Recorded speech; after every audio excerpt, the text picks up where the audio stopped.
अस्सलाम वालेकुम जी, welcome back to another video English with Raheel sir. आज की वीडियो में हम बात करने वाले हैं एक फेमस पोइम जो लिखी है रॉबर्ट फ्रॉस्ट ने, stopping by woods on a sunny evening. ये आप लोगों को जो है 9th क्लास की जो इंग्लिश है उसमें भी ये कंपलसरी है और इसके अलावा यूनिवर्सिटी लेवल पे भी इसको पढ़ाया जाता है।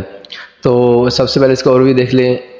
Stopping by woods on a sunny evening American poet था रॉबर्ट फ्रॉस्ट, नेचर पोइट भी इसको कहा जाता है। तो उसने 1922 में लिखी है और ये 1923 में पब्लिश हुई है। न्यू हैम्पशायर इसकी कलेक्शन है, उसमें ये पब्लिश हुई है। इस पोइम का जो पर्सपेक्टिव है कि है ट्रैवलर एक है, वो एक जंगल से गुजर रहा है, तो उस हवाले से है। देखते हैं। The poem is told from the perspective of traveller who stops to watch the snowfall in the forest and in doing so reflects on both nature and society. अब ये जंगल में रुकता है अपना जंगल देखने के लिए और बर्फबारी देखने के लिए, तो यहाँ पे वो एक नेचर को दिखा रहे हैं और सोसाइटी को दिखा रहे हैं। Frost claim to have written in the poem in one sitting. Frost ने ये एक ही बार बैठ के सारी पोइम लिखी है। दो this is likely apocryphal, it would have been particularly impressive due to the poem's formal skill. It is written in perfect iambic tetrameter. ये चार लाइनों की जो स्टैंजा इसके हैं, and utilises a tight knit chain rhymes characteristic to a form called the Rubaiyat stanza. Rubaiyat stanza मतलब कहते हैं चार जो अशार चार लाइनों वाला जो शेर होता है। अब इसकी एक्सप्लेनेशन देखते हैं हम stanza by stanza. First stanza इसका है whose woods these are I think I know, his house is in the village though he will not see me stopping here and to watch his woods fill up with snow। अब यहाँ पे जो शायर है वो कहता है कि मैं जंगल में रुका हूँ, लेकिन जंगल का मालिक है उसको मालूम नहीं है कि मैं जंगल में हूँ, और वो दूर के जो गांव है उसमें गया हुआ है, वो मुझे यहाँ रुकता हुआ नहीं देख सकता कि मैं जो है वो इसके जंगल में रुका हूँ। और जो बर्फ़बारी हो रही है, जंगल बर्फ़बारी से ढका हुआ है, तो मैं जो है वो देख रहा हूँ। The speaker thinks about who owns the wood that he or she is passing through. She is fairly sure of knowing the landowner, और वो जानता है कि इसका मालिक कौन है। However, the owner's home is far away from the village. अब जो मालिक है उसका गांव जो बहुत दूर है, ये जानता है जो शायर है। And thus he is physically incapable of seeing the speaker pause to watch the snowfall in the forest. इसलिए ये जो शायर है रुका हुआ जंगल में और आराम से इसकी जो है स्नोफॉल को देख रहा है। अब अगली लाइन जो है, my little horse must I think it queer. मेरा जो छोटा घोड़ा है वो बड़ा हैरान हो गया देखने के लिए कि to stop without a famous farmhouse near, कि हम लोग जो हैं वो एक किसी आबादी के करीब क्यों नहीं रुके, हम यहाँ पे वराने में क्यों खड़े हो गए हैं, क्यों हम रुक गए हैं। Between the woods and frozen lake, जंगलों और जमे हुए जो है वादियों के दरमियान, the darkest evening of the year, जो साल भर की जो है तारीख तरीन शाम है, सबसे ज़्यादा स्याह तरीन जो है शाम है। The speaker thinks he is our house. Horse जो उसका घोड़ा है वो मेल हो सकता है, फीमेल भी हो सकता है, घोड़ी भी हो सकती है। मस्ट फाइंड इट स्ट्रेंज, उसके लिए बड़ा ही अजीब बात थी। To stop so far from any science of civilisation, किसी भी अहम बात के बगैर हम यहाँ रुक गए हैं, तो ये बड़ा ही उसको नागवार गुजर रहा था घोड़े को। Indeed they are surrounded only by the forest, उसकी घिरों में सिर्फ चारों साइड पे जंगल ही जंगल था, एंड अ फ्रोजन लेक, और जमे हुए वादियाँ, बर्फबारी हो रही थी। On the longest night of the year, ये रात की सबसे तारीख तरीन रात थी और साल की। He gives his harness bells a shake, घोड़ा जो है वो अपने गले में जो घुंघरू से होते हैं जो आवाज़ देने के लिए, उनको इस तरह गर्दन को फेरता है तेज़ तेज़ से, और एक आवाज़ रिदम जो है वो देता है कि हम बोलना चाहता है, वो दिखाना चाहता है कि हम क्यों रुके हुए हैं, क्या यहाँ पे ख़तरा हो सकता है, डिफरेंट उसके जहन में चीज़ें आ रही हैं। To ask if there is some mistake, कि क्या यहाँ पे कोई गलती है, हम क्यों रुके हुए हैं।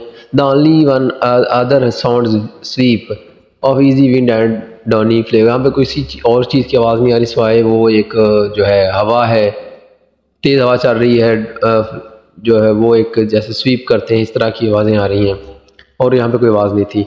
The horse shakes the bells on its harness, अपने गले में जो है बांधे हुए जो घुंघरू से होते हैं उनको छनगाता है, इस तरह आवाज़ आती है। As if asking if the speaker has made a mistake by stopping, कि यहाँ पे शायर ने रुक के जो है वो घुड़सवार है, वो ट्रैवलर ने बड़ी गलती करती है।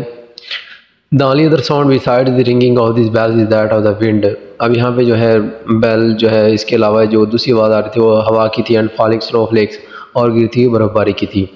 विच the speaker likens to feathers of गोजनोन, जो ऐसे परों की तरह जैसे पर नीचे गिरते हैं, पंख गिरते हैं, इस तरह की वो फील हो रहा था। अब जो लास्ट लाइनें हैं देखते हैं। The woods are lovely dark and deep, जंगल बड़ा घना है, प्यारा है, गहरा है। But I have promises to keep, लेकिन मैंने जो वादे कर रखे हैं मैंने वो पूरे करने हैं पर घर जाके। And miles to go before I sleep, और मैंने मरने से पहले या सोने से पहले, यहाँ पे सोने से बड़ा मरना है, बहुत सी मंजिलें तय करनी है, बहुत दूर जाना है। And miles to go before I sleep, और मैंने कई मंजिलें तय करनी है, बड़ी दूर जाना है, बड़ा फासला तय करना है। बिफोर आई स्लीप, सोने से पहले, यानी जान जो है वो जब उसकी जाएगी या मरने से पहले, वो बड़े उसने वादे। और यहाँ पे जिम्मेदारी का एहसास करवा रहा है जो शायर आखिरी जो है स्टैंजा में।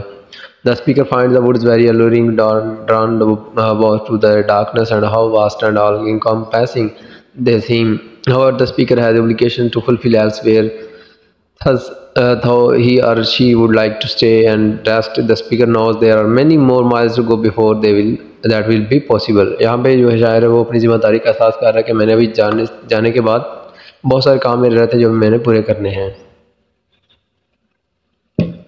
यहाँ पे स्टैंडर्ड हमने एक्सप्लेनेशन मुकम्मल कर आगे इसकी समरी और एनालिसिस देखते हैं। The poet of stopping by woods on a snowy evening, when he stops by some woods on his way on evening, the poet knows the owner of the woods and also the place where he lives. He is assured that the owner lives in a village and he will not see him stopping here. Hence, he can enjoy the natural beauty of his own snow-covered woods. The poet further says that he usually stops near the farmhouse. This will be a little strange thing for his dear horse to stop in this dark evening. They have stopped between the frozen lake and woods. The poet calls his horse my little horse because it is extremely dear to him, or impossible it can be baby horse's pony. This also implies that the speaker may be a humble or ordinary citizen and cannot afford to buy an upscale horse. He also embodies the horse by indicating that he can think and refer to him as a person.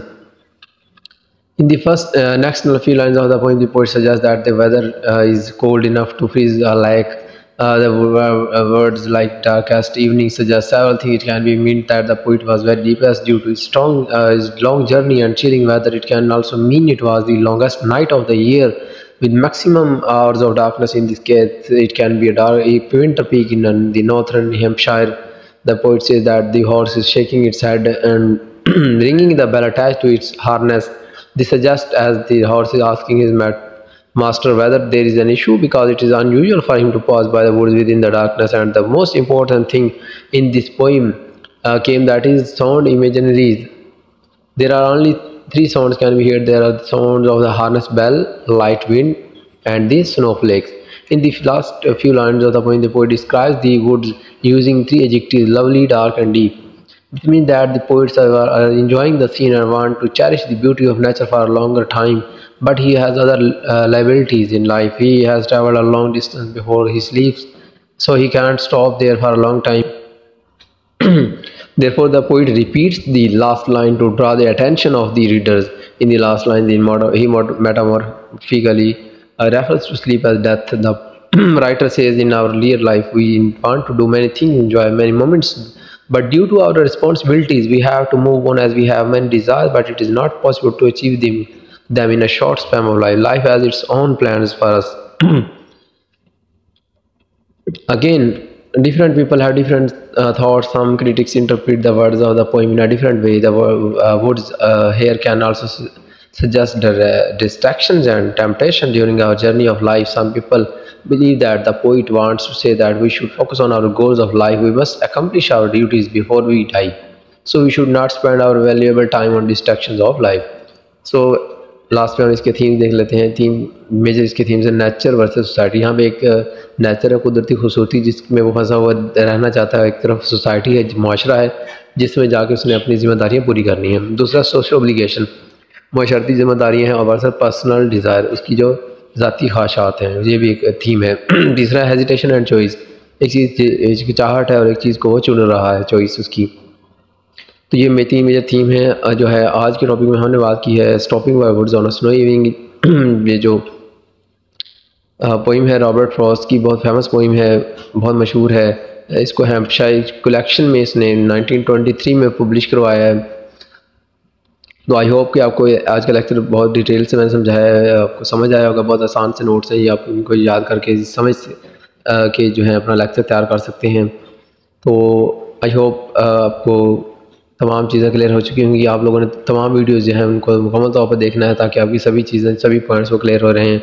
इंशाल्लाह तमाम videos जो हैं वो lecture bye lecture जो हैं हम 1 bye 1 अपने channel पे अपलोड कर रहे हैं। आप लोगों ने चैनल को सब्सक्राइब करना है, बेल आइकन दबाना है और हर आने वाले नोटिफिकेशन को देखना है। और अपने जो है वीडियोज़ जो अगर आपको पसंद आए तो आपने लाजमी तौर पे शेयर करना है दोस्तों के साथ, क्लास फेलोज़ के साथ, ताकि सभी का फ़ायदा हो सके।